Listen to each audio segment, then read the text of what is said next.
सूर्यदेव ने अपने पुत्र कर्ण को वरदान में दिए दिव्य कवच और कुंडल। कर्ण का उद्भव और सूर्यदेव का आशीर्वाद। महाभारत की गाथा में कर्ण का नाम वीरता, त्याग और संघर्ष का प्रतीक है। कर्ण की कहानी उतनी ही अद्भुत और भावनात्मक है जितनी किसी महापुरुष की हो सकती है। एक तरफ वह जन्म से क्षत्रिय था, लेकिन उसे सूतपुत्र समझा गया। कर्ण ने जीवन भर संघर्ष किया, लेकिन अपनी महानता और अद्वितीय वीरता का प्रमाण समय समय पर दिया।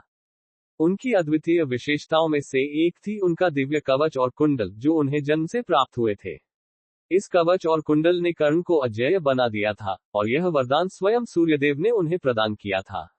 सूर्यदेव, कर्ण के असली पिता, ने अपने पुत्र को वरदान के रूप में दिव्य कवच और कुंडल दिए थे, जो उसे युद्ध में अजेय बनाते थे। ये दिव्य कवच और कुंडल किसी भी अस्त्र शस्त्र से भेदे नहीं जा सकते थे, और कर्ण के लिए यह उनकी सुरक्षा का सबसे महत्वपूर्ण साधन थे। कर्ण का जन्म और कवच कुंडल का वरदान। कर्ण का जन्म कुंती के गर्भ से हुआ था, जब उन्होंने भगवान सूर्य को पुकारा था। इस अद्भुत जन्म के समय कर्ण के शरीर पर दिव्य कवच और कुंडल थे। ये कवच और कुंडल उनके शरीर का हिस्सा थे, और सूर्यदेव ने स्वयं इन्हें वरदान स्वरूप दिया था। कर्ण का जन्म ही उनके अद्भुत भविष्य की ओर संकेत करता है। उनका ये कवच और कुंडल उन्हें जन्म से ही अजेय बना देते थे। महाभारत के युद्ध में जब कर्ण की वीरता की बात होती है, तो उनका ये कवच कुंडल सबसे महत्वपूर्ण भूमिका निभाते हैं। सूर्यदेव का अपने पुत्र पर गर्व। सूर्यदेव ने जब कर्ण को देखा, तो उन्हें अपने पुत्र पर अत्यधिक गर्व हुआ। उन्हें ज्ञात था कि यह बालक भविष्य में महान योद्धा बनेगा और अद्वितीय वीरता का प्रदर्शन करेगा। उन्होंने कर्ण को ये दिव्य कवच और कुंडल इसलिए दिए थे ताकि वह जीवन भर किसी भी युद्ध में सुरक्षित रहे और कभी भी पराजित न हो। कर्ण का सूत पुत्र के रूप में पालन पोषण। कर्ण का पालन पोषण एक सूत परिवार में हुआ, जहां उसे राधा और अधिरथ ने पाला। कर्ण को इस बात का कोई अंदाजा नहीं था कि वह कुंती और सूर्यदेव का पुत्र है। उसे हमेशा सूत पुत्र कहकर उपेक्षित किया गया, लेकिन उसने कभी हार नहीं मानी। उसके पास जो कवच और कुंडल थे, उन्होंने उसे मानसिक और शारीरिक शक्ति प्रदान की।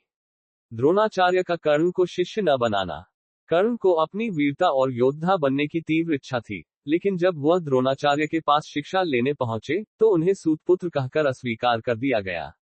ये घटना कर्ण के जीवन में एक बड़ा मोड़ थी, जहां से उन्होंने अपनी शक्ति और कवच कुंडल की अहमियत समझी। परशुराम का शिष्य बनने का संघर्ष।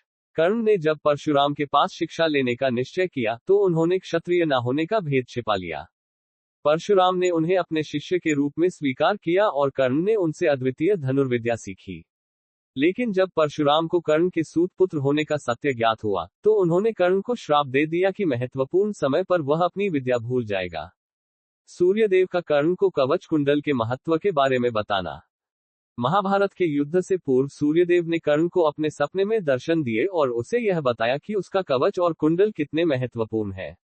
उन्होंने कर्ण से कहा कि युद्ध में ये कवच कुंडल उसकी सबसे बड़ी ढाल बनेंगे, और वह इनका उपयोग करके अजेय रह सकेगा। इंद्र का छल और कवच कुंडल की मांग। महाभारत के युद्ध के समय इंद्र, जो अर्जुन के पिता थे, कर्ण से उसका कवच और कुंडल मांगने के लिए ब्राह्मण का वेश धारण करके आए। इंद्र ने कर्ण से यह मांग की ताकि अर्जुन युद्ध में कर्ण से सुरक्षित रह सके। कर्ण, जो दानवीर के नाम से प्रसिद्ध था, ने बिना किसी संकोच के अपना कवच और कुंडल इंद्र को दान में दे दिए। कर्ण का बलिदान और इंद्र का वचन। जब कर्ण ने इंद्र को अपने कवच और कुंडल दिए, तो इंद्र ने उससे प्रसन्न होकर उसे शक्ति नामक दिव्य अस्त्र प्रदान किया। यह अस्त्र इतना शक्तिशाली था कि वह किसी भी योद्धा को मार सकता था, लेकिन ये केवल एक बार ही उपयोग किया जा सकता था। कर्ण ने इसे अर्जुन के खिलाफ उपयोग करने का निश्चय किया, लेकिन फिर भी उनके कवच कुंडल खोने से वह मानसिक रूप से कमजोर हो गए थे। महाभारत के युद्ध में कर्ण की वीरता। महाभारत के युद्ध में कर्ण ने अद्वितीय वीरता का प्रदर्शन किया। उन्होंने पांडवों के खिलाफ लड़ाई में कई योद्धाओं को पराजित किया, लेकिन अर्जुन के सामने आने पर उनके पास कवच कुंडल न होने के कारण वह कमजोर पड़ गए।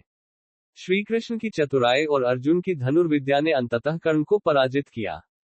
सूर्यदेव का कर्ण को आशीर्वाद। महाभारत के युद्ध के अंत में, जब कर्ण का बलिदान हो चुका था, तब सूर्यदेव ने अपने पुत्र को आशीर्वाद दिया कि उसका नाम इतिहास में हमेशा याद किया जाएगा। कर्ण का त्याग, उसकी वीरता और दानशीलता की कहानी हमेशा के लिए महाभारत का एक महत्वपूर्ण हिस्सा बन गई। कर्ण की महानता और उसका त्याग। कर्ण की कहानी केवल महाभारत के युद्ध तक सीमित नहीं है, बल्कि यह एक प्रेरणादायक गाथा है जो हमें ये सिखाती है कि त्याग, वीरता और धर्म का पालन करने वाले व्यक्ति को सदैव महान माना जाता है। कर्ण का जीवन और उनका बलिदान हमें ये बताता है कि जीवन में चाहे कितने भी संघर्ष क्यों ना हो, हमें अपने आदर्शों पर हमेशा अडिग रहना चाहिए। धन्यवाद। अगर आपको ये कहानी प्रेरणादायक लगी हो तो कृपया हमारे चैनल को सब्सक्राइब करें, वीडियो को लाइक करें और बेल आइकन दबाएं ताकि आपको हमारे नए वीडियो की जानकारी तुरंत मिल सके।